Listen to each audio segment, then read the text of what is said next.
Kita ketemu lagi di channel Kung Danuji, sahabat-sahabat KD, bukan Krisdayanti ya KD ya, tapi Kung Danuji. Saya bangga sekali dengan anggota DPR RI Ibu Eva Kusuma Sundari dari fraksi PDIP. Cerdas, luar biasa, dia politikus senior.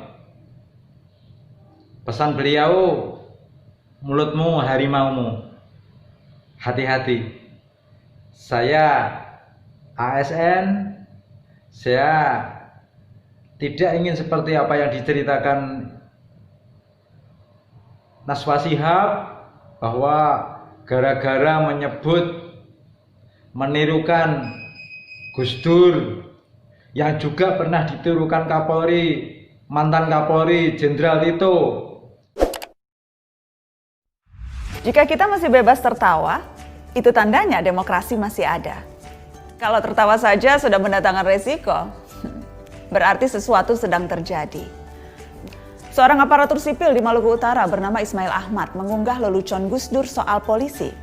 Seperti ini, hanya ada 3 polisi jujur di Indonesia, patung polisi, polisi tidur, dan Jenderal Hugeng. Itu bukan lelucon baru. Wong Gus Dur saja sudah meninggal 10 tahun lalu. Sudah diucapkan atau dikutip ratusan bahkan mungkin ribuan kali dalam berbagai medium dan kesempatan.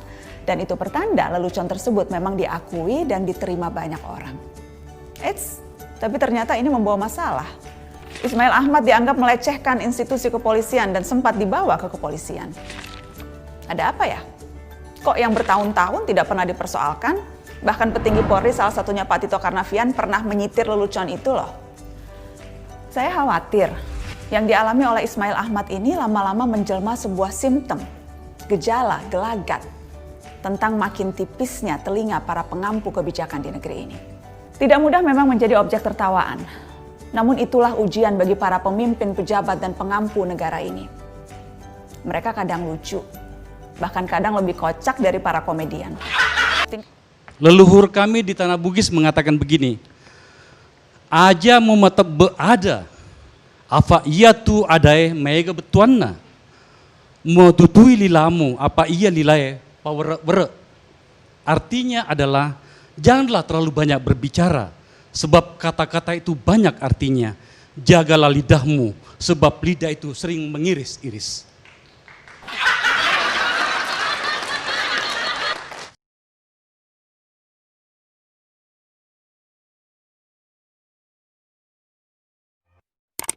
Menjadi penting merawat sikap humoris agar kita terus berlatih berpikir demokratis. Politikus atau pejabat publik punya banyak kesempatan untuk bicara ke masyarakat. Tidak semua hal harus disampaikan dengan serius. Yang terkatakan dengan canda, kadang hasilnya malah diterima. Kita layani dengan sebaik mungkin yang bisa diusahakan. Permisi Pak Danuji. Monggo, pripun napa nih? Ini kakak yang baru di print dari kecamatan dan sekarang di delegasi kecamatan. Oke. Saya tinggalkan ya. Iya, ya. Kita mintakan kepada Bapak Kepala Dinas, dan perlu diketahui untuk sahabat-sahabat KD ya. KD itu bukan Krisdayanti tapi Kung Danuji. Iya. Itu bahwa mulai 1 Juli nanti semua dokumen administrasi kependudukan itu akan menggunakan kertas HPS dengan barcode, dengan aturan yang baru ya. Cuman ini belum nyampe tanggal itu, jadi daftar polisi ya Pak ya? Iya. Ya, mudah-mudahan menjadi jenderal yang baik, Mas. Amin Pak. Menjadi polisi yang baik. Amin. Tapi sekarang tidak boleh. Bisa jadi. Gini Pak Bos, sekarang PNS ngomong gitu tidak boleh, bisa ke penjara itu. Gitu ya. Jadi di Sulawesi itu terjadi seperti itu.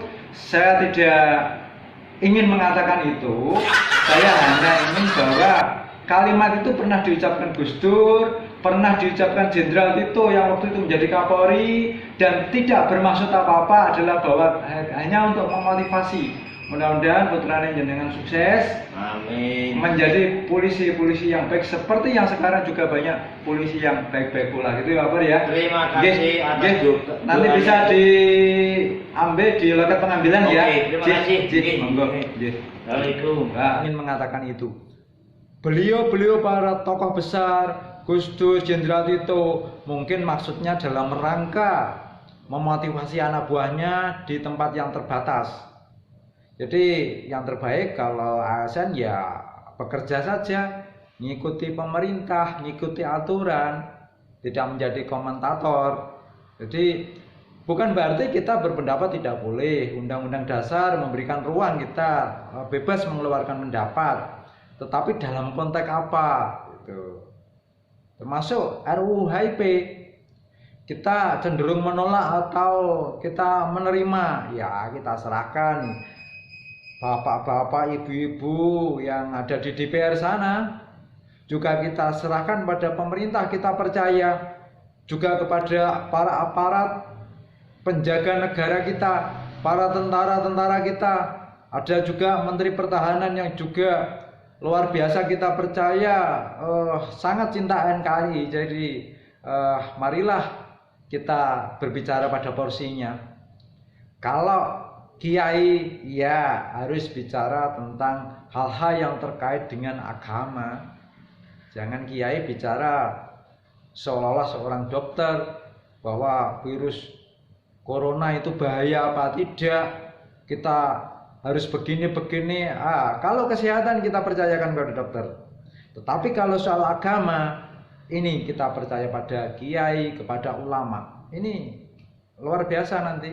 Jadi kita yakin Indonesia akan tetap menjadi lebih baik ya. Asalkan kita fokus kepada tugas kita masing-masing. Kita sangat senang kalau ada pemimpin yang humoris seperti Gus Dur. Pak Jokowi baik, humoris juga, tapi beliau juga pernah marah.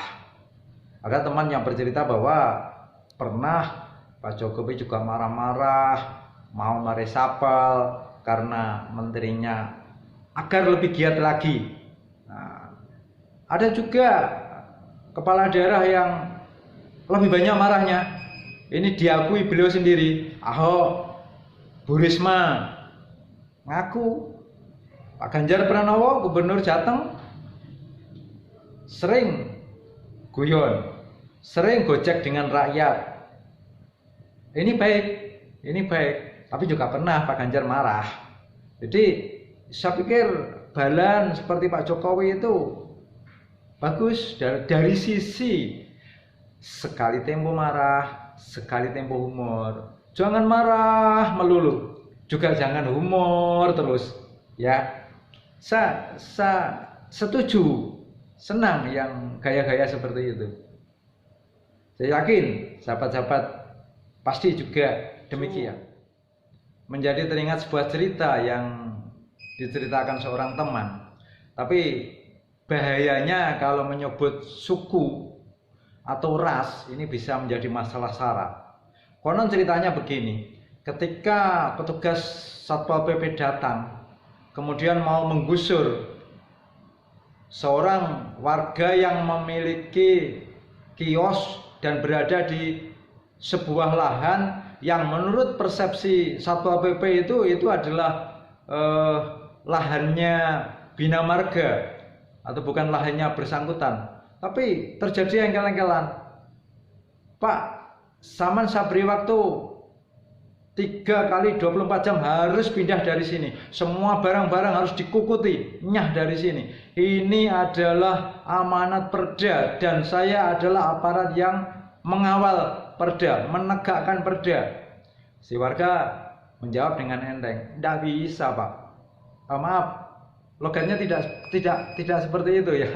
Tidak seperti itu logatnya. Biasa saja. Logatnya, wah tidak bisa Pak, tidak bisa. Loh, emang ini tanahmu? Iya, Ini tanah, ini bangunan ini saya dirikan di atas tanah saya sendiri. Saya beli-beli sendiri. Hitam di atas putihnya jelas ada. Nah, suatu saat setelah diadakan pengecekan dengan aparat yang terpadu, seorang warga tadi mengeluarkan sebuah kwitansi. Dia pernah membeli sekian truk tanah huruk.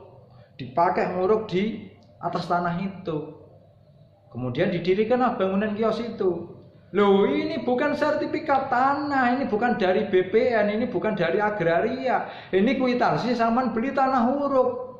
Bapak tadi bilang, katanya bukan didirikan di atas tanah sendiri. Ini di atas tanah sendiri, saya beli-beli sendiri. Lah, celaka enggak kalau gini? Kalau enggak menyebut suku kata, aman. Jadi, hati-hati.